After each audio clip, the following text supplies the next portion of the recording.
Understand? Well, yeah, I do. I understand that. When I was growing up, my memory begins with the end of the Second World War.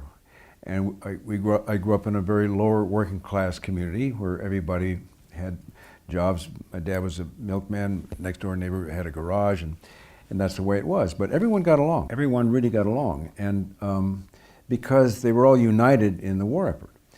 So I grew up with a lot of propaganda as a kid. And there was a lot of red, white, and blue going on, you know, and I bought into it. And then,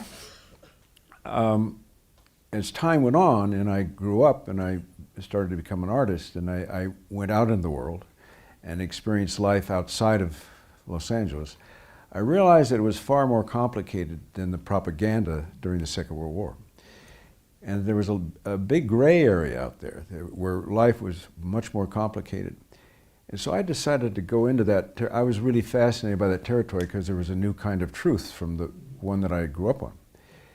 And then eventually I realized, I think when I was an artist and I was going to be able to make film, I said, I think I'd like to make films that are about that gray zone, which eventually led to one of the reasons for starting Sundance was to give opportunities for other people that also felt compelled to go into that gray zone that didn't get a lot of attention, because the mainstream was promoting films that were more propagandic.